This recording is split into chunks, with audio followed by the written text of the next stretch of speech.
Buenas noches, hermanos, hermanas, amigos y amigas, aquí desde la Parroquia de la Ascensión de la Iglesia Española Reformada Episcopal, la Comunión Anglicana, en nuestro oficio vespertino, como un día más, aquí dispuestos para alabar, bendecir, glorificar al Señor a través de nuestra liturgia, nuestras oraciones y también a través de nuestro estudio bíblico. En esta noche queremos poner nuestra intención de oración para que muchas personas puedan descubrir a Jesucristo. Y con ese motivo iniciamos en esta noche una serie de estudios acerca de Jesús, la figura de Jesús, que nos va a llevar posiblemente se nos va a ir a un mes de estudios, porque realmente hay mucha, como diríamos en Andalucía, hay mucha tela que cortar. Así que esperamos que en esta noche se inicie un camino en nuestras vidas para que a través de conocer más a Jesús, le amemos más, le sirvamos más y llevemos su buena noticia a tantas personas que hay necesidad en estos tiempos difíciles, en estos tiempos de incertidumbre, que podamos seguir llevando la buena noticia. Así que ponemos en oración este tiempo, hermano. Padre bueno, que nos recibes como al hijo pródigo con un abrazo, un beso y con un vestido nuevo y un anillo, celebrando fiesta. Te pedimos en esta noche que podamos tener un encuentro personal contigo, que podamos conocerte cada día más. Por eso te pedimos, Señor, que podamos verte en los evangelios con una mirada nueva, que podamos recorrer ese camino abierto por Jesús, que podamos acercarnos confiadamente al trono de tu gracia. En esta noche te pedimos, Señor, que tú estés presente en nuestros corazones, en nuestras casas, en nuestras vidas, y sobre todo que tú seas el centro de todo lo que podamos hablar y decir. En el nombre de Jesús. Amén. Bien, hermanos, y así comenzamos nuestro oficio en esta noche, con las palabras que comenzamos siempre diciendo: en el nombre de nuestro Señor Jesucristo sea luz y paz. Amén. Desde el nacimiento del sol hasta donde se pone, sea alabado el nombre del Señor. Sea el nombre del Señor bendito desde ahora y para siempre. Oh Dios, cuyo nombre es bendito desde la salida del sol hasta su ocaso, llena de ciencia nuestros corazones y abre nuestros labios en tu alabanza, para que, como eres bendito con el debido honor por todos los siglos, así seas alabado de oriente a occidente por todas las naciones. Amén. Por tu misericordia, oh Dios nuestro, que eres bendito y vives y gobiernas todas las cosas por los siglos de los siglos. Amén. Vamos a leer el párrafo número 2 de nuestra liturgia, que dice: no a nosotros, Señor, no a nosotros, sino a tu nombre da gloria, por tu misericordia, por tu verdad. Oíd el resumen que nuestro divino Maestro ha hecho de los mandamientos de Dios. Amarás al Señor tu Dios con todo tu corazón y con toda tu alma y con toda tu mente. Este es el primero y el grande mandamiento, y el segundo es semejante a este: amarás a tu prójimo como a ti mismo. De estos dos mandamientos pende toda la ley y los profetas. Y el segundo: y a nosotros, discípulos suyos, nos ha dado Jesús un mandamiento nuevo, diciendo: este es mi mandamiento, que os améis los unos a los otros como yo os he amado. En esto conocerán todos que sois mis discípulos, si tuvierais amor los unos con los otros. Oremos, hermanos.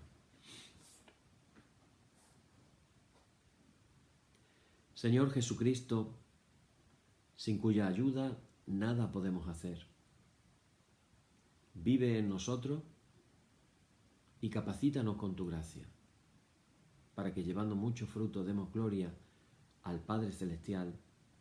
Amén. Hermanos muy amados, reconociendo con sinceridad cuán lejos estamos de haber cumplido fielmente la voluntad del Señor, nos humillamos ahora en su presencia y con un corazón contrito confesamos todas nuestras faltas y transgresiones, seguros de que Él oirá nuestra súplica. Oramos, hermanos, todos juntos diciendo: Padre omnipotente y misericordioso, la confusión y la vergüenza no nos deja levantar nuestro rostro en tu presencia, Por eso, con humildad y dolor de corazón, confesamos que nos hemos desviado de tu sendero. Como ovejas perdidas, hemos andado descarriados fuera de tus caminos. Hemos seguido desordenadamente las intenciones y deseos de nuestro propio corazón. Hemos roto tus santos mandamientos. Además de no hacer lo que debíamos, hemos hecho lo que no estaba bien hacer. Por eso, Señor, ten misericordia de nosotros, pobres pecadores. Perdona, oh Dios, a los que confiesan sus culpas. Restaura a los que se arrepienten, según tus promesas declaradas a toda la humanidad en Jesucristo nuestro Señor. Amén. Y el Señor Jesucristo, que tiene la potestad de perdonar pecados sobre la tierra y que no desecha al pecador que le acude para salud, oiga vuestros ruegos, perdone todos vuestros pecados y os conceda su Santo Espíritu para que vuestra vida sea de aquí adelante pura y santa hasta que seáis recibidos en el goce de su eterna gloria en las mansiones del Padre Celestial. Amén. El Señor sea siempre con vosotros. Hosanna, bendito el que viene en el nombre del Señor. Bendito el reino de nuestro Padre David. Aleluya. Hosanna al Hijo de David. Hosanna en las alturas. Gloria y honor al Padre y al Hijo y al Espíritu Santo por los siglos de los siglos. Amén.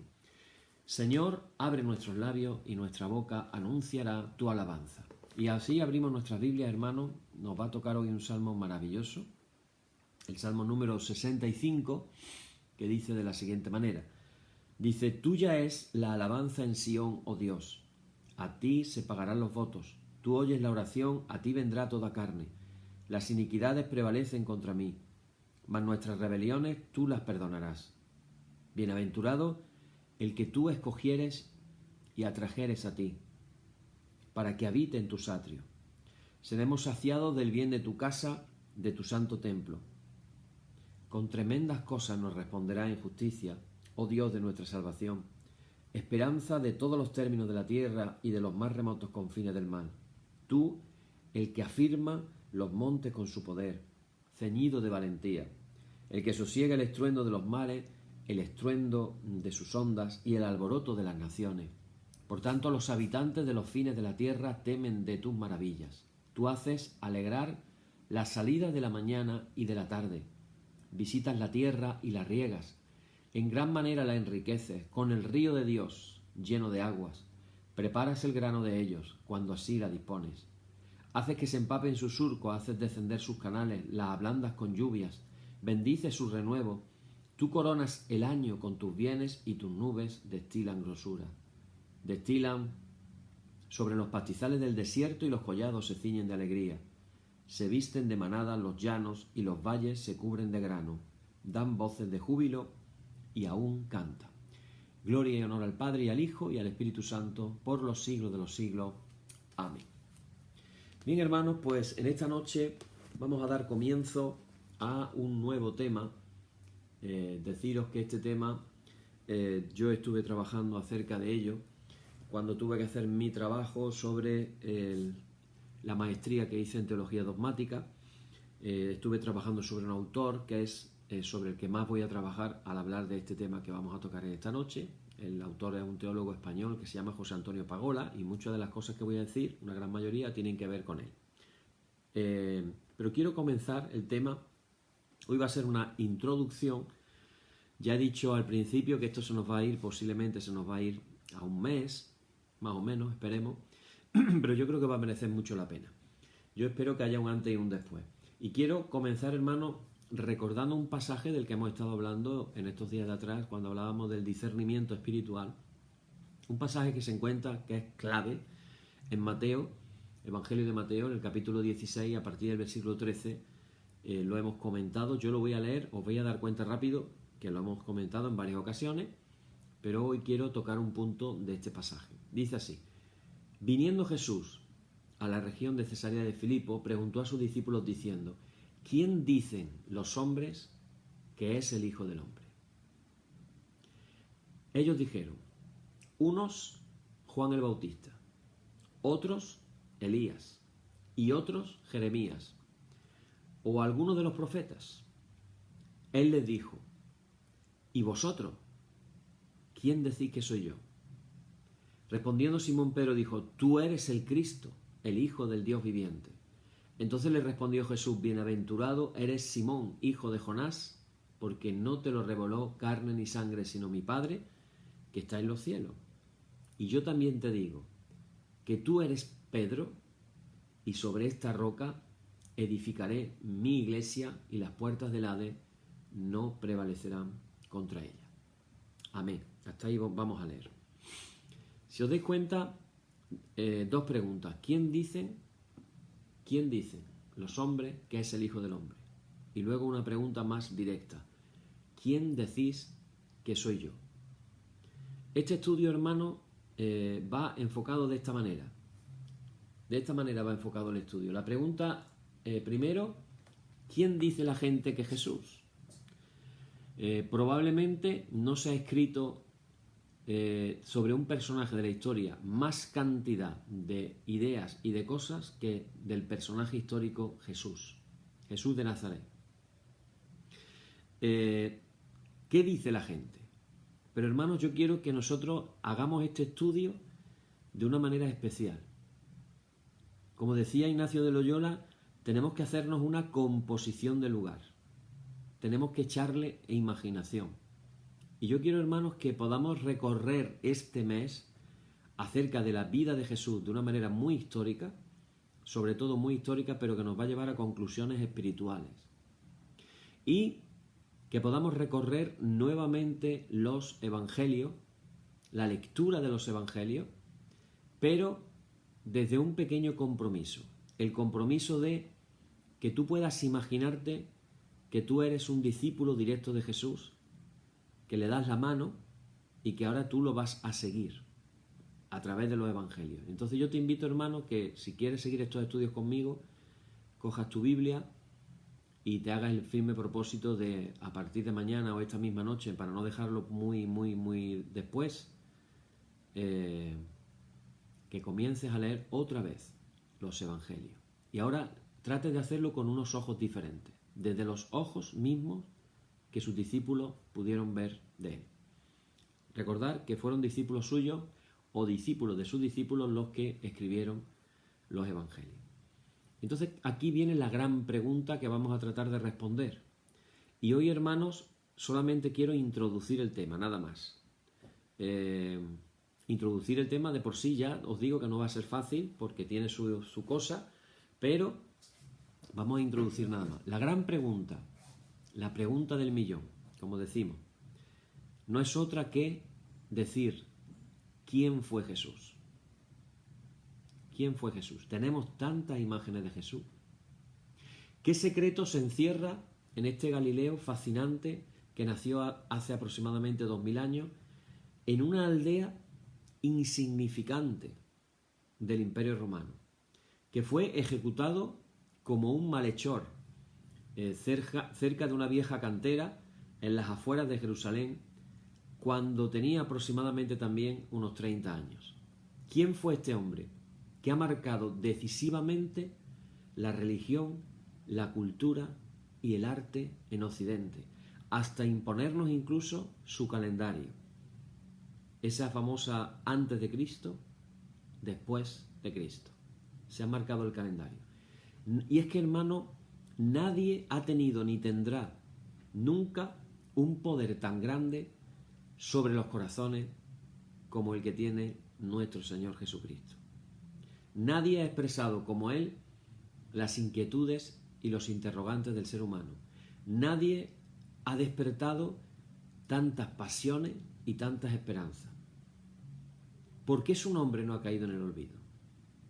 ¿Por qué todavía hoy, cuando las ideologías y las religiones van experimentando crisis profundas, resulta de que la persona y el mensaje de Jesús sigue alimentando la fe de tantos millones de hombres y mujeres? ¿Cuál es la razón entonces de hacer este estudio? ¿Cuál es la razón?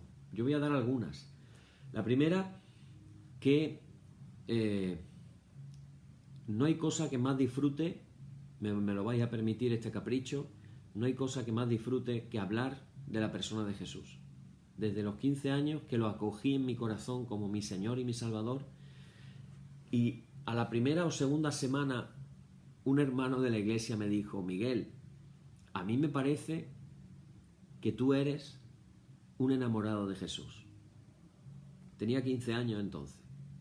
Y yo pensé para mí, me sonó un poquito raro, voy a decirlo la verdad, me sonó un poquito raro porque yo todavía no entendía mucho, estaba recién en los caminos del Señor, pero luego he ido entendiendo y digo, qué verdad era, que de verdad desde ese entonces yo he vivido enamorado de verdad de Jesús. Estoy convencido de que Jesús es lo mejor que tenemos en la iglesia.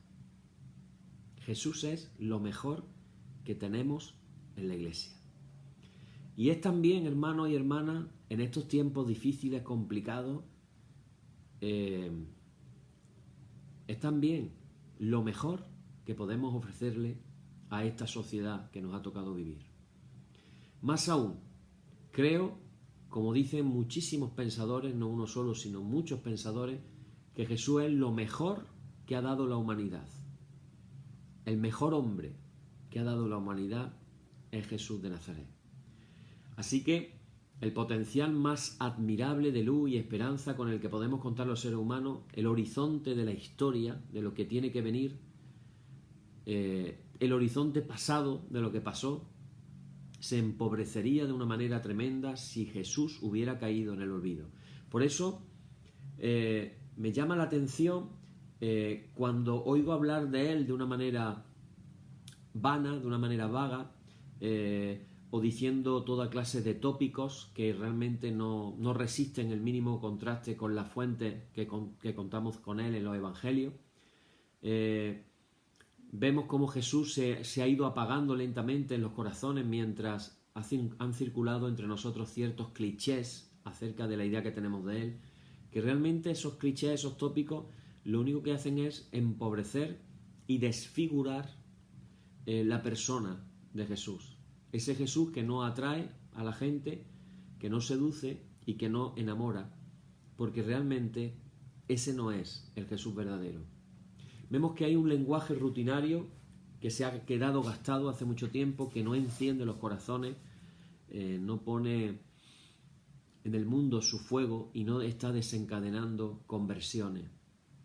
Os animo, hermanos, a que compartáis con vuestros contactos estos estudios, porque de verdad no solamente son estudios pensados para cristianos, sino también una de mis oraciones al hacer este estudio es que sirva para personas alejadas del Señor, que les pueda servir conocer de verdad un poquito más a Jesús, les sirva para acercarse y seguir de nuevo en sus caminos.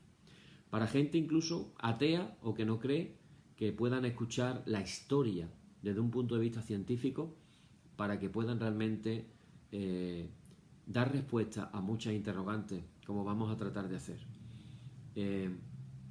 Me da mucha pena, hermano, cómo el proyecto de Jesús, el anuncio del verdadero reino de Dios, se ha desenfocado también.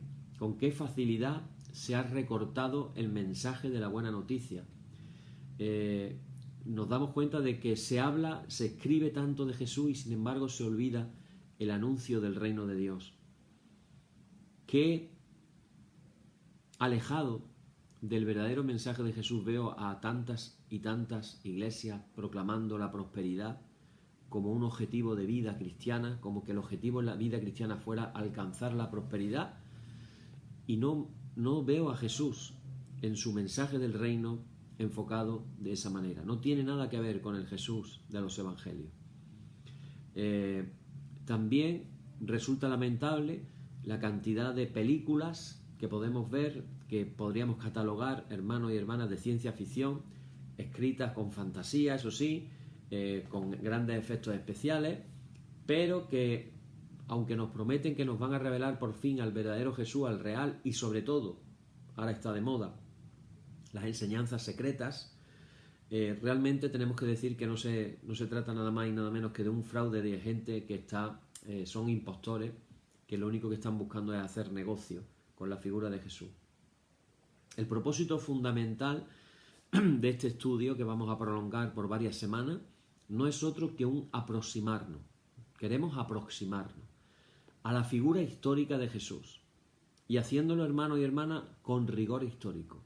Vamos a ver, vamos a poder conocer muchas de las cosas que los pensadores de este tiempo, los eruditos, los estudiosos, los historiadores, los arqueólogos, han descubierto cosas que pueden parecerse mucho a la realidad de lo que Jesús vivió en su tiempo.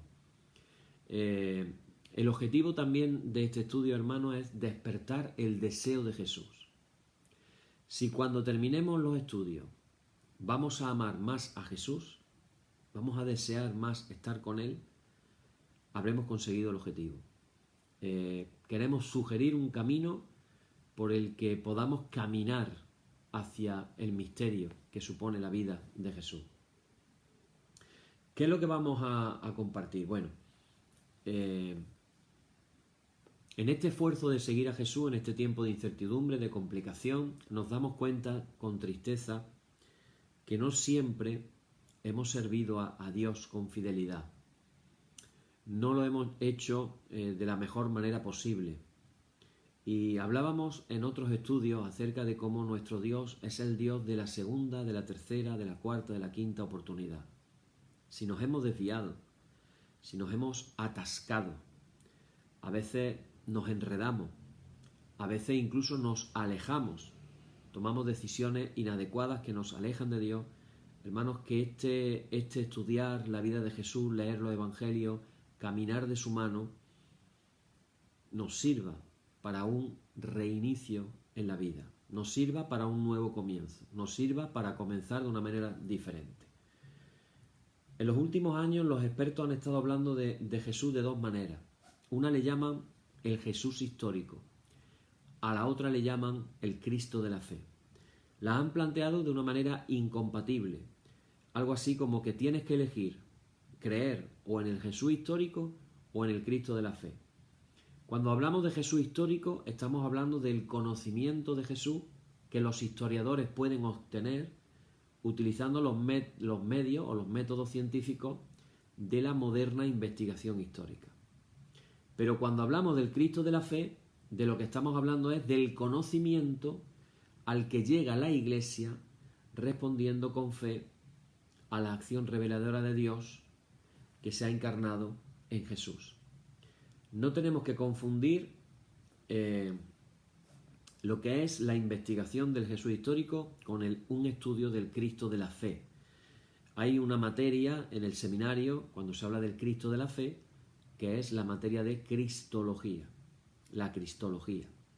Vamos a tratar de no hacer cristología en estos estudios, sino más bien vamos a hablar del Jesús histórico y de las cosas que podemos aprender a través de los evangelios. Pero tenemos que ser también, hermanos, tenemos que ser modestos, tenemos que ser realistas en este acercamiento a Jesús. ¿Por qué? Porque hay limitaciones. Mediante la investigación histórica no es posible acceder a toda la realidad de Jesús. Han pasado 2000 años. Vamos a poder ir recuperando poco a poco un cuadro completo y el cuadro que queremos, hermanos, llegar a vislumbrar, fijaros, desde el punto de vista histórico es este. Lo voy a decir. El cuadro que queremos vislumbrar es la actuación de Jesús en la Galilea, que fue donde pasó la mayor parte de su ministerio, en la actuación de Galilea en los años 30 del siglo I. Daros cuenta de la manera en que estamos delimitando la parte histórica que queremos vislumbrar. Queremos imaginarnos cómo era Galilea, cómo eran sus gentes, qué situación política había, qué creían, qué pensaban, cómo vivían. Y vamos a tener que tocar un montón de cosas que nos van a dar una idea de cuál era la época en la que Jesús vivió. ¿Cómo vivió Jesús? ¿Qué sintió? ¿Cómo trabajó? ¿Cómo se relacionó? Y cuando veamos todo este tipo de cosas, pues nos vamos a dar cuenta, vamos a aprender mucho más acerca de la figura de Jesús.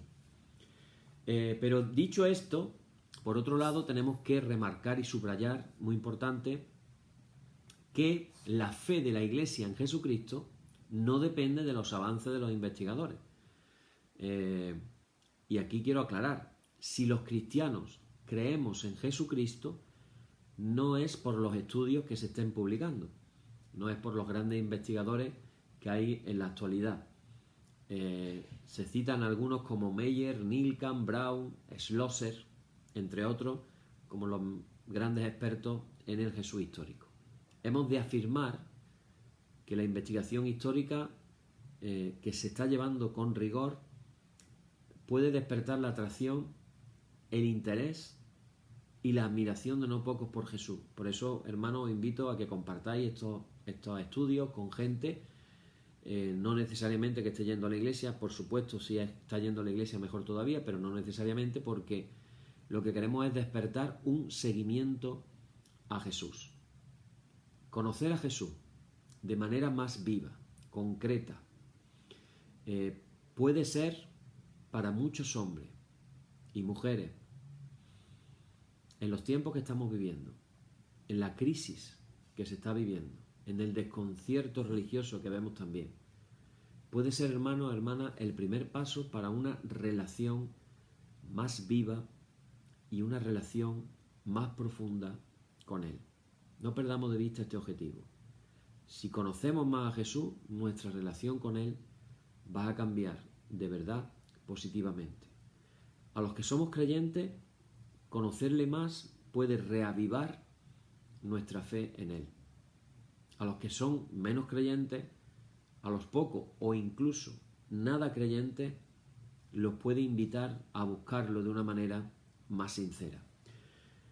¿Por qué tendrá, hermano, la figura histórica de Jesús, por qué tendrá este poder de atracción?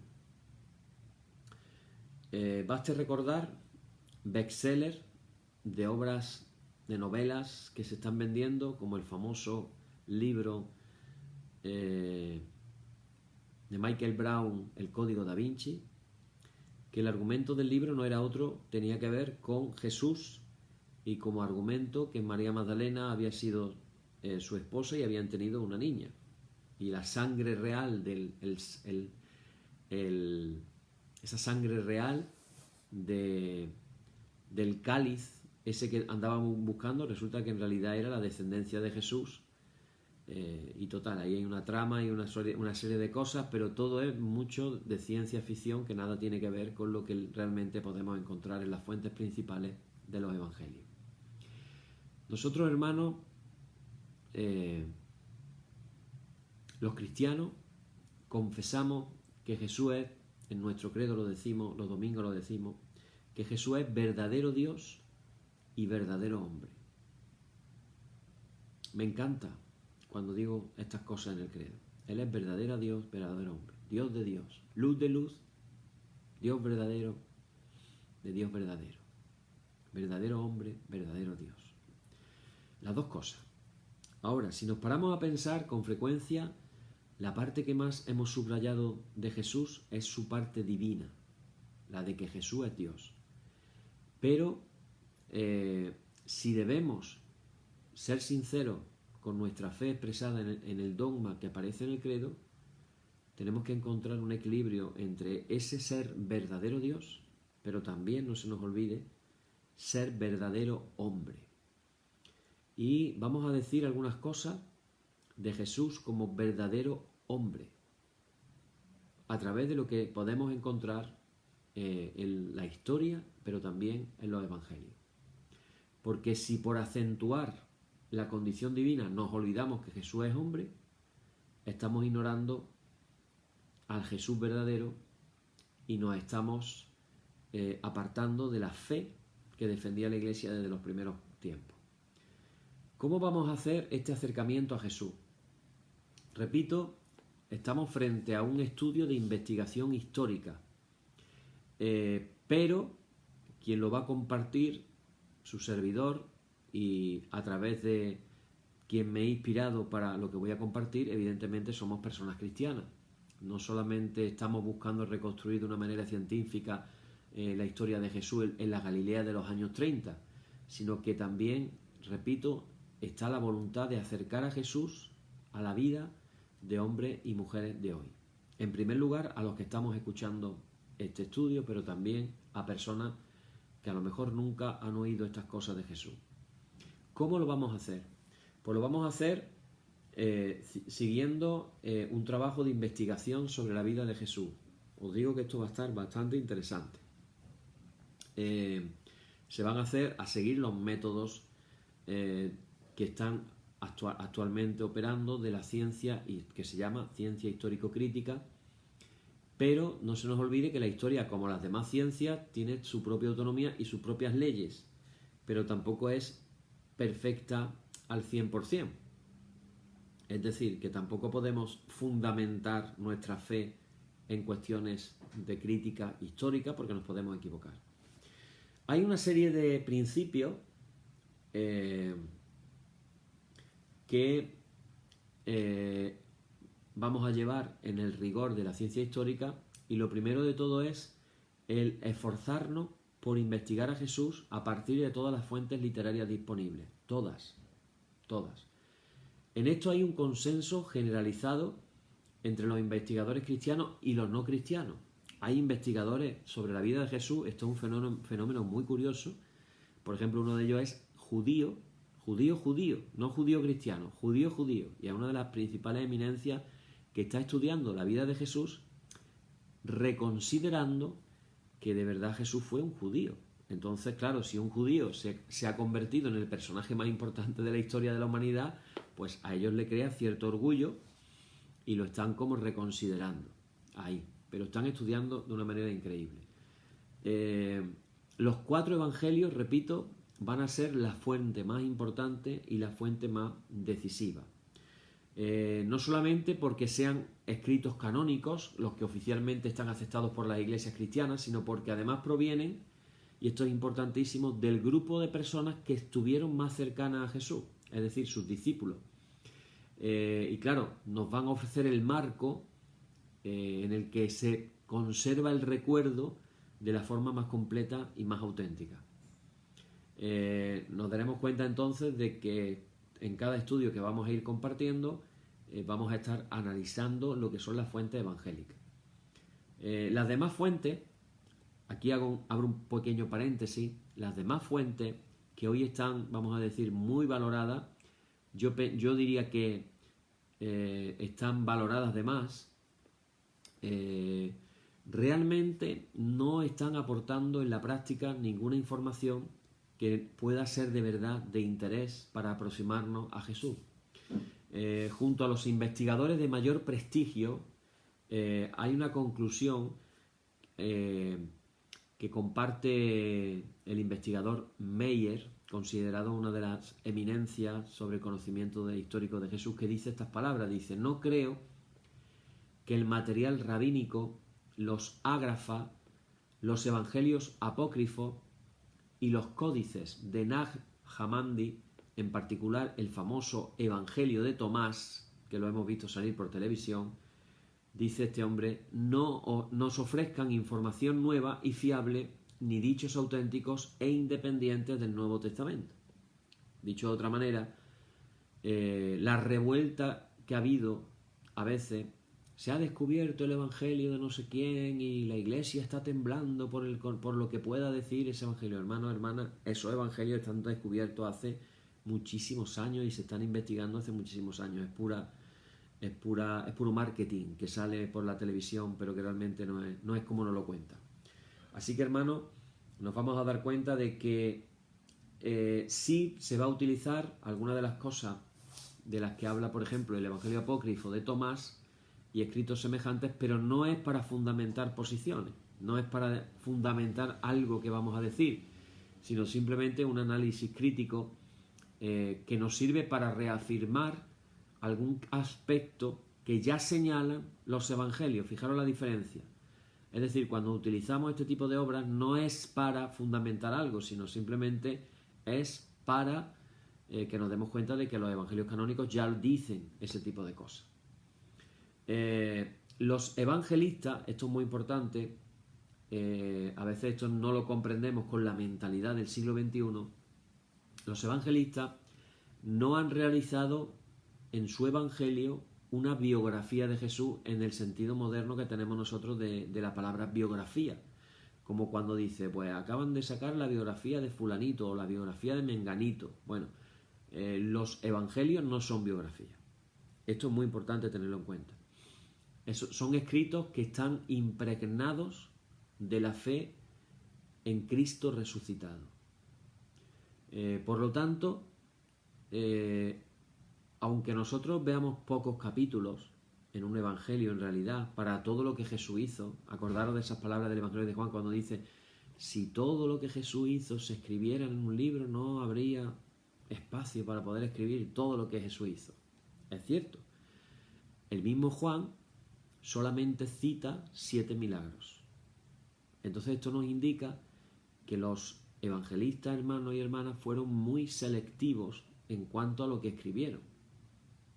No solamente hablamos de la ayuda, de la inspiración del Espíritu Santo, sino también un trabajo por parte de ellos muy selectivo. El que nos lo cuenta mejor eso es Lucas, cuando dice que él ha estado investigando y va a poner por orden todo lo que ha escuchado, lo que ha leído, lo que ha visto, y ahora lo va a poner por orden, de una manera selectiva. Son realmente muy selectivos. Entonces, ¿qué ocurre? Pues que además se han narrado en función de los problemas y también de las necesidades de las primeras comunidades cristianas, por lo cual son escritos que ya están ordenados en un cierto orden y están orientados hacia objetivos teológicos concretos. Por ejemplo, se habla de que Mateo es un evangelio que es evidente que se escribe para personas, vamos a decir, cristianos judíos. Por ejemplo, en Mateo, cuando se habla del evangelio, cuando se habla del reino de Dios, no se menciona como el reino de Dios, se menciona como el reino de los cielos. Sin embargo, en Lucas se habla del reino de Dios. Mientras que Mateo fue escrito a gente, vamos a decir, judía, hebrea, Lucas fue escrito a gente griega. ¿Cuál es la diferencia? Diréis, bueno, ¿y esto qué tiene que ver con toda esta manera de hablar? Bueno, pues la diferencia es que entre los judíos eran muy estrictos para mencionar el nombre de Dios.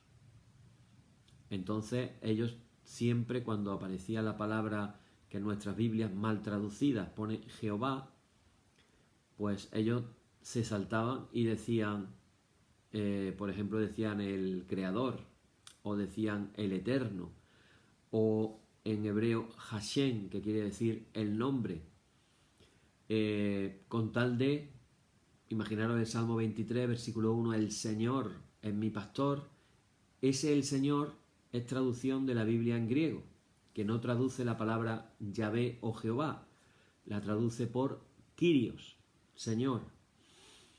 ¿La idea cuál es? No tener que nombrar el nombre de Dios.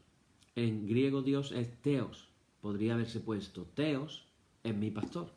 Sin embargo, se tradujo por Kyrios, el Señor.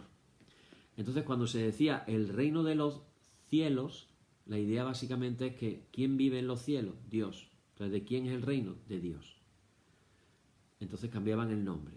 Entonces estamos hablando de escritos que se habían ordenado, que se habían orientado hacia objetivos teológicos concretos. Pero se han seguido, en la historia se hablan de unas cuestiones que son los criterios de historicidad que entre los investigadores han creado como una manera de acercarse más a lo que pudo haber sido el original de los evangelios. Entre esos criterios tenemos el que se llama el criterio de dificultad. ¿Qué es el criterio de dificultad? Pues que si un dato crea dificultades, es decir, no aparece, por ejemplo, entre los escritos rabínicos y sí lo dice Jesús, pues nos crea la dificultad de que no hay ningún escrito que lo apoye. Entonces dicen los historiadores, bueno, pues si tiene ese problema, lo más probable es que provenga de Jesús y que no sea de una creación posterior de la tradición cristiana.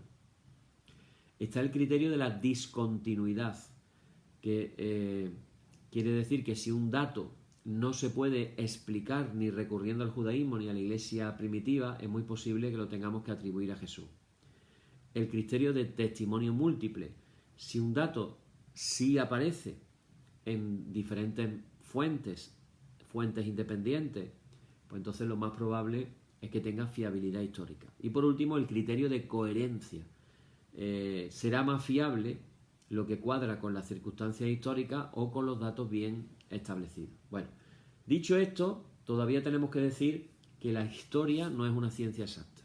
Eso quiere decir que algunas de las cosas que se comparten con un criterio científico, vais a escuchar palabras como probablemente, posiblemente, lo más seguro. Todo haría pensar que son expresiones que en el fondo nos hablan de la humildad del historiador. No puede decir en lo que realmente no se puede decir de una manera taxativa y tajante, no se puede decir. Entonces se dice probablemente. Por ejemplo, hay una ciudad muy importante de aquella época que se llama Séforis, que estaba muy cerca de la aldea de Nazaret. Y sin embargo no se menciona en los evangelios. Y es una aldea que casualmente fue destruida por los romanos y se volvió a reedificar otra vez.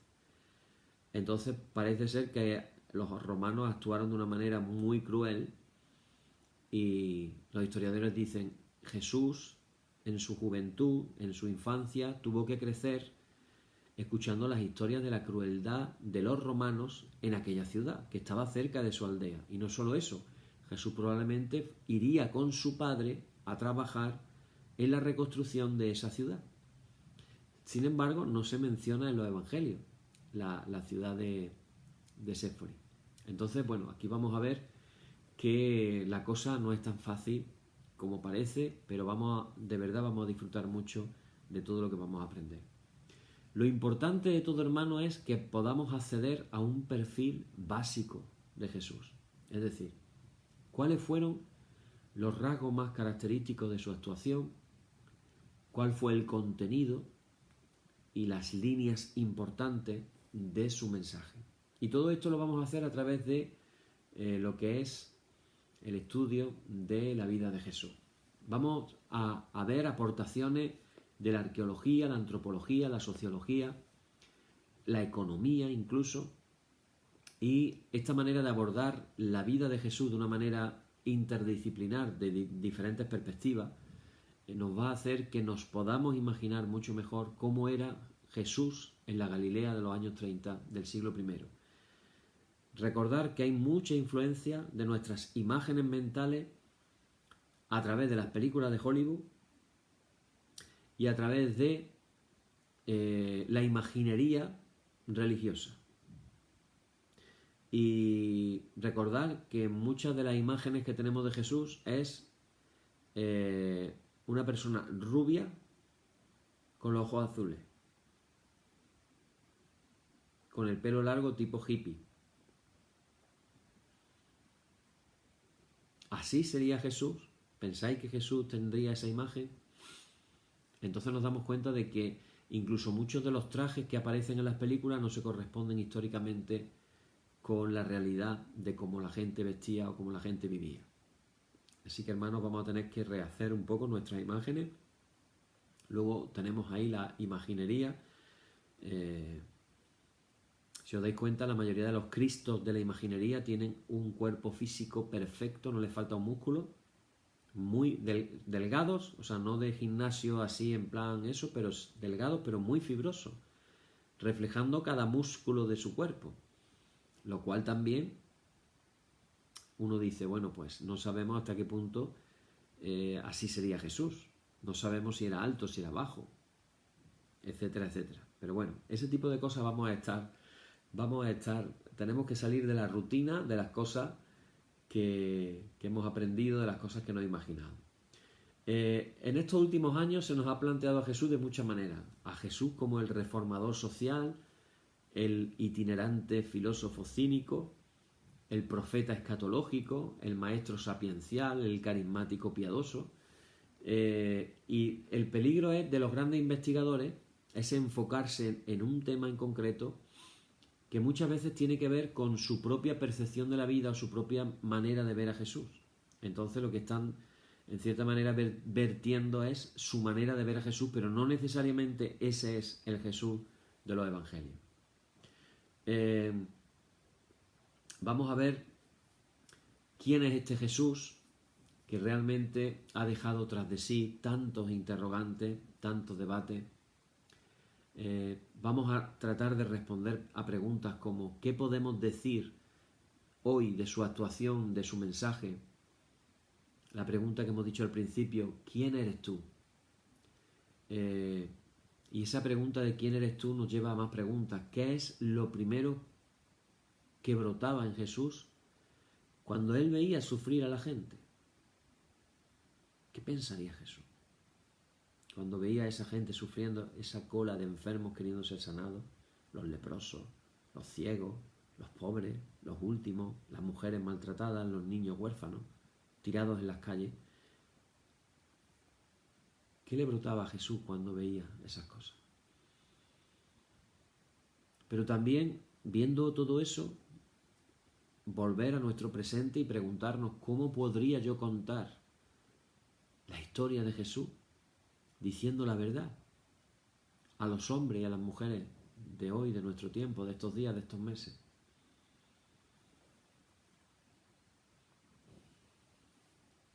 No nos cabe duda de que la sintonía con el mensaje de Jesús, la actitud abierta y positiva, la simpatía con sus actitudes van a ser fundamentales, porque nos van a dar una mayor capacidad de entender la verdad. Así que, hermanos, os invito a sintonizar con Jesús. Os invito a que le hagáis a Él la pregunta. Aquellos que habéis acogido a Jesús en vuestro corazón como vuestro Salvador y Señor, hacerle esa pregunta. No esperéis a mañana. Podéis hacerla hoy, esta noche, antes de dormir, incluso en la misma cama, podéis antes de cerrar los ojos. Hacerle esa pregunta a Jesús. Jesús, ¿quién eres tú? ¿Quién eres?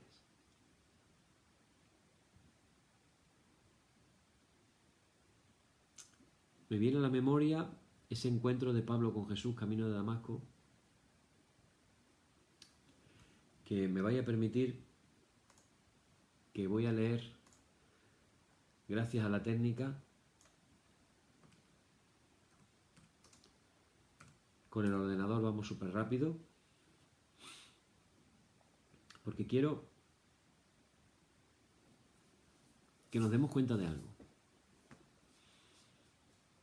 Cuando Pablo se encuentra yendo camino de Damasco, capítulo 9 de Hechos de los Apóstoles, versículo 3, dice que repentinamente le rodeó un esplendor de luz del cielo. Se queda ciego. Se cae a la tierra, no iba a caballo, no dice que iba a caballo o en camello, pero se cayó. A lo mejor iba de pie, no iba montado en ningún caballo. Hay gente que dice, cuando Pablo se cayó del caballo camino de Damasco, que no, que la Biblia no dice que iba en un caballo, que no lo hemos inventado. A lo mejor iba andando. Lo cierto es que se cayó a la tierra, se cayó al suelo. Y desde el suelo, él oyó una voz que le decía, Saulo, Saulo, ¿por qué me persigue? Jesús inicia la conversación. Y aquí viene el punto, hermano. Fíjate lo primero que dice Pablo, dice, él dijo, mira cómo empieza todo. Dice, ¿quién eres, Señor? ¿Quién eres? ¿Quién eres, Señor? Así que, si Pablo hizo esa pregunta, podemos hacerla nosotros también, porque Jesús le respondió. Yo soy Jesús, a quien tú persigues. Esa fue la respuesta en ese momento a Pablo, en la circunstancia en la que estaba Pablo viviendo en ese momento. Pero, ¿cuál puede ser la respuesta que nos pueda dar Jesús a nosotros? Señor, ¿quién eres tú? ¿Quién eres? Yo quiero saber quién eres tú. Yo quiero saber quién eres tú.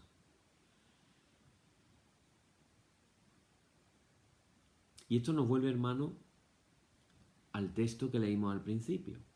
¿Quién dice la gente que soy yo? ¿Qué dicen los historiadores que fue Jesús? Vamos a verlo, lo vamos a saber. Y eso es muy importante, porque vamos a poder hablar con propiedad quién fue Jesús. No vamos a hablar cosas aprendidas por las películas de Hollywood. No se va a tratar de eso. Vamos a darnos cuenta de un Jesús realmente maravilloso. De un Jesús que no te pueden imaginar las cosas que hizo y cómo vivió por muchos años que lleves. En el Evangelio te aseguro que va a haber cosas que te van a confrontar. Pero lo importante no es lo que digan los demás, lo importante es cuando Jesús te dice, ¿y vosotros quién decís que soy yo? Y en este caso Jesús te dice en esta noche, ¿y tú? ¿Y tú quién dices que es Jesús? Me quiero imaginar ese silencio eterno de aquellos discípulos. Un silencio. ¿Y vosotros quién decís que soy yo? Y de pronto un silencio. Y de pronto sale hablando Pedro. Señor, tú eres el Mesías, el Hijo del Dios viviente. Tú eres el Mesías, el ungido, el Cristo.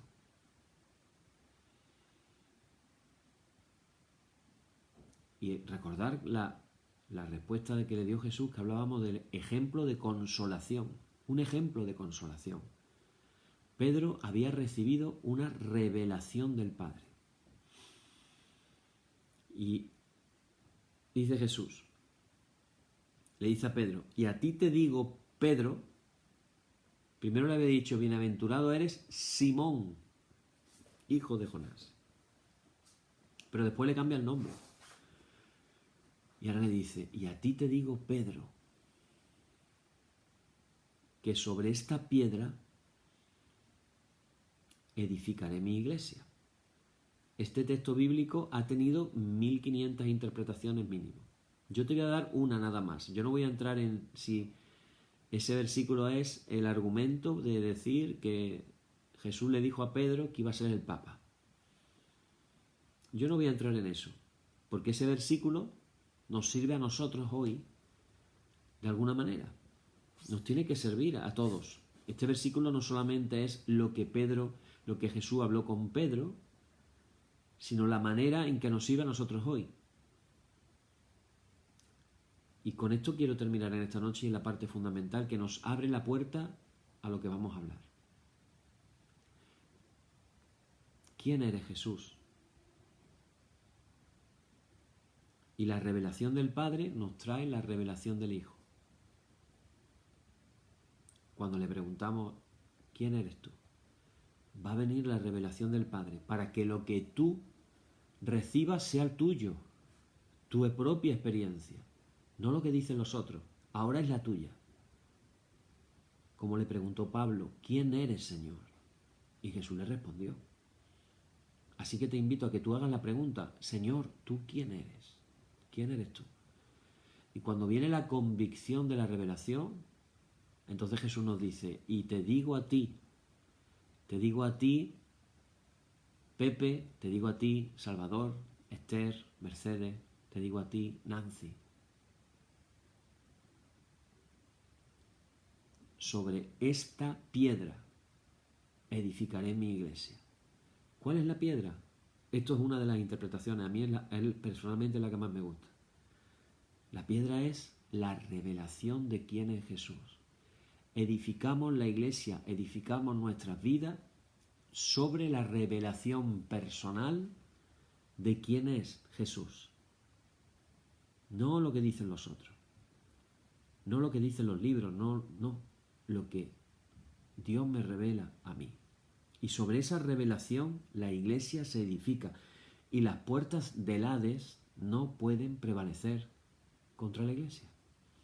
Esa iglesia que edifica sobre la roca de la revelación de quién es Cristo Jesús. Merece la pena, hermano, que sepamos quién es Jesús, que lo experimentemos nosotros personalmente, que no sea ya lo que me han contado, lo que me han dicho, lo que he oído, sino lo que Dios me ha dicho a mí, lo que yo he sentido en mi corazón. ¿Recordáis que hemos estado hablando de pasar las enseñanzas que tenemos aquí en la mente, pasarlas al corazón? Y ese proceso es a través de la oración, orando lo que sabemos, lo pasamos a nuestro corazón. Cuántas cosas maravillosas vamos a ver en este estudio. Si Jesús entonces fue captado y fue recordado como algo nuevo, la buena noticia, algo nuevo, algo bueno, por quienes se encontraron con Él hace 2000 años, ¿no pensáis, hermanos, que nos puede aportar hoy, en este preciso instante, en este momento de dificultad, de complicaciones, nos puede aportar a todos algo que sea renovador, liberador, esperanzador?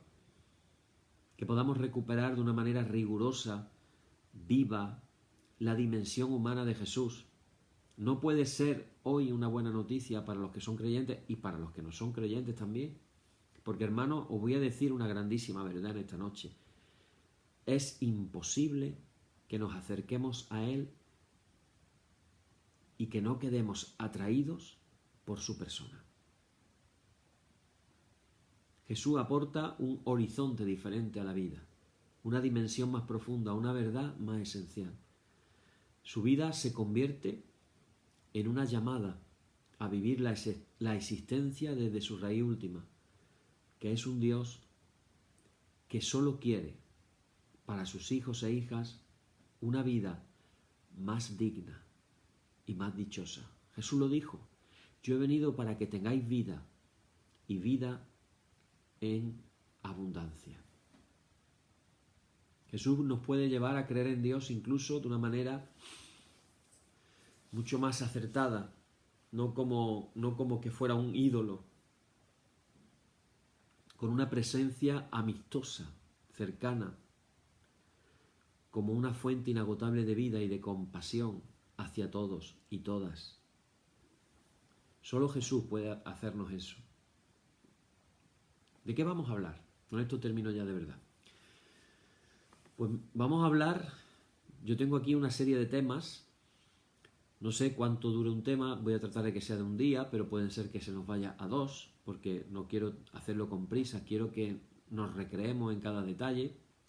Y los temas van a ser, básicamente, mañana empezaremos Dios mediante, hablando de Jesús como el judío de Galilea, como vecino de Nazaret, será otro tema, Nazaret, la aldea, como un buscador de Dios, como el profeta del reino de Dios, el llamado poeta de la compasión, las parábolas, la parábola del Padre bueno, la parábola de la moneda perdida, la parábola de la oveja perdida, poeta de la compasión, como el sanador de la vida, cómo le seguían las multitudes y los sanaba, dice en algunos casos incluso a todos, no dice algunos, a todos. Cómo fue el defensor de los últimos, de las viudas, de los niños, de los más pobres, el amigo de la mujer. Este tema va a estar muy fuerte, porque nos vamos a dar cuenta de, en el contexto histórico, cómo fue que Jesús trató a las mujeres. Hablaremos de su aspecto de maestro, el maestro de la vida, el maestro de sabiduría. Hablaremos también de su función como el creador de un movimiento renovador, como realmente fue el movimiento de sus discípulos, los cristianos, la iglesia. Cómo él fue un creyente fiel. Cómo fue también, hay que decirlo, conflictivo y peligroso para el sistema romano, para el templo de Jerusalén. Y finalmente, cómo fue un mártir del reino de Dios. Pero no nos vamos a quedar ahí. Si nos quedáramos en su muerte, pues pareciera que ahí terminó todo y que en realidad no habría tenido sentido todo esto.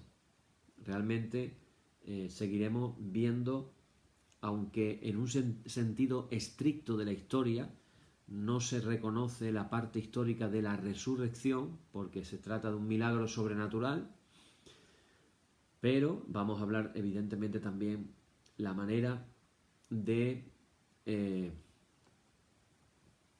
cómo sucedió algo después de la resurrección que es difícil de explicar, porque esos seguidores más cercanos de Jesús, sus discípulos de los 12 que se habían marchado a Galilea y habían abandonado a Jesús a su suerte, esa es la realidad, de pronto vuelven a Jerusalén, se reúnen en su nombre, comienzan a proclamar que ese ajusticiado que había sido crucificado días antes, ahora está vivo, ha sido resucitado por Dios. Ahí vamos a ver toda la cuestión también de la resurrección.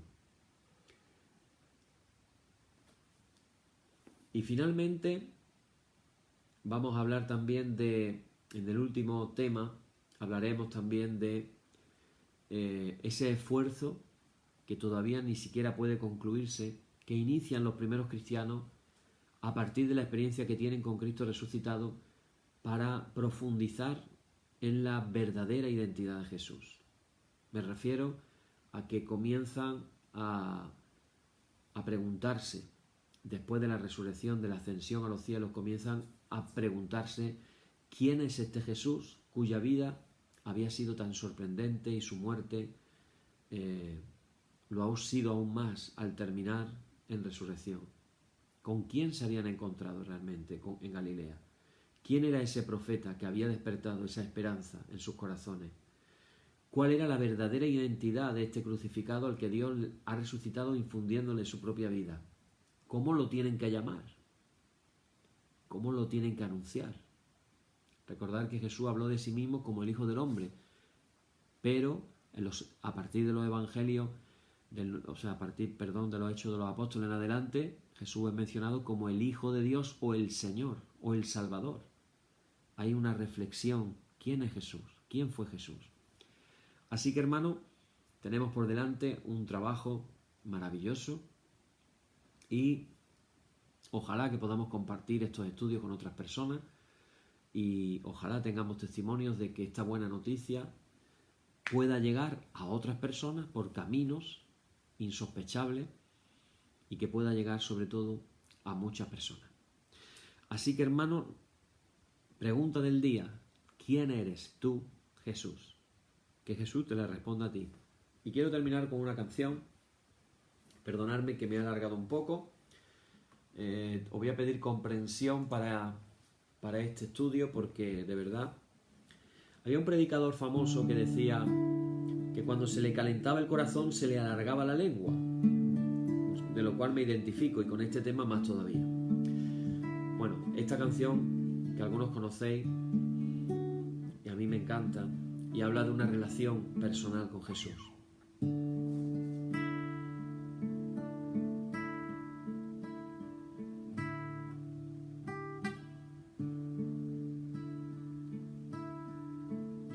Razón de vivir me diste cuando ya no tenía, me extendiste tus brazos cuando el mundo me abandonó, me diste alegría cuando antes solo había amargura, me diste amor cuando nadie me quiso amar. Y es por eso que yo te amo, Cristo. Es por eso que te amo, Señor. Tomaste mi vida y mi corazón, y una nueva criatura yo soy. Por eso, Señor, yo te canto y por eso te alabaré.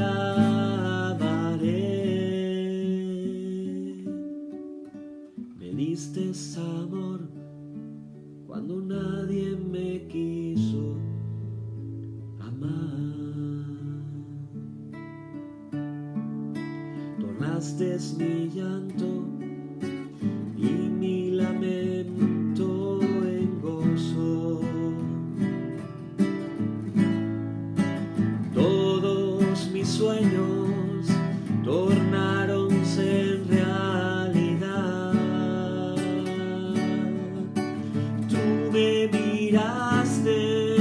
con ojos de amor y ternura.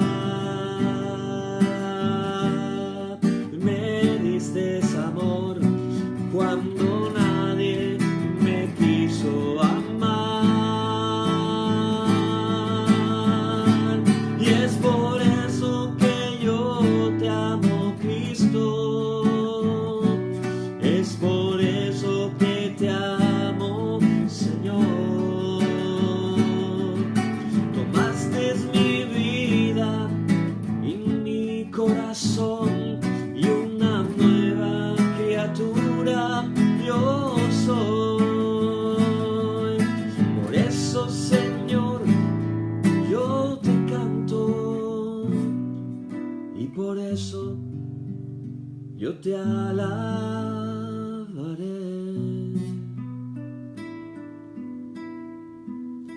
Me diste amor cuando nadie me quiso amar.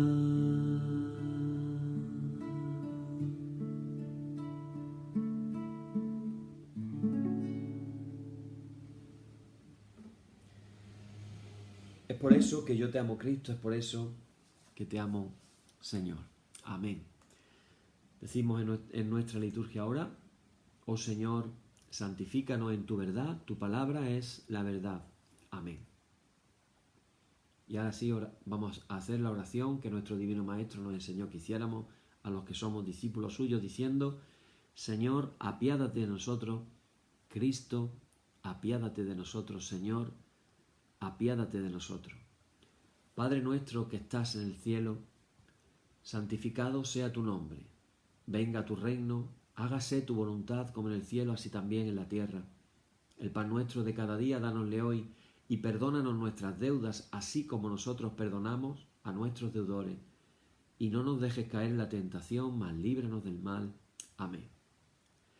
Líbranos del mal y confírmanos en tu temor con toda obra buena, oh Trinidad, Dios nuestro, que eres bendito y vives y gobiernas todas las cosas por los siglos de los siglos. Amén. Señor, muéstranos tu misericordia y danos tu salud. Llena a tus ministros de virtudes y da alegría a tu pueblo escogido.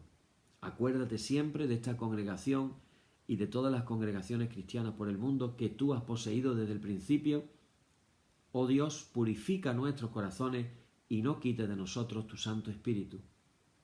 Por la tarde, de mañana y al mediodía, justo es, oh Señor, que te alabemos. Señor Dios omnipotente, que de la tarde, la mañana y el mediodía has hecho un día solo y has mandado al sol que conozca su ocaso, abre, te rogamos, las tinieblas de nuestros corazones y brillando tú en ellos, te conozcamos como Dios verdadero y luz eterna. Amén. Por tu misericordia, oh Dios nuestro, que eres bendito y vives y gobiernas todas las cosas por los siglos de los siglos. Amén. Hermanos, hermanas, en el nombre de Jesucristo nuestro Señor, terminemos con paz. Gracias sean dadas a Dios. Amén. Y la paz que al subir a los cielos dejó Jesús a sus discípulos, sea siempre con vosotros en toda su plenitud, y la bendición de Dios el Padre omnipotente y del Hijo y del Espíritu Santo descienda sobre vosotros y more en vosotros eternamente. Amén. Bien, hermanos, pues hasta aquí llegamos en esta noche. Tenemos 2 tareas pendientes que comenzar. La primera, comienza a leer los evangelios con cariño. Ponte en situación, imagínate todo lo que puedas y dile al Señor que te dé la mano, que te lleve de la mano por ese camino abierto por Él. La segunda, en oración, pregúntale: ¿quién eres tú, Señor? Y deja que Él te hable y deja que Él te haga sentir. Y ojalá que podamos tener testimonio maravilloso de quién es Jesús, nuestro Salvador y nuestro Señor. Amén. Que el Señor os bendiga. Mañana seguimos, Dios mediante. Hasta mañana.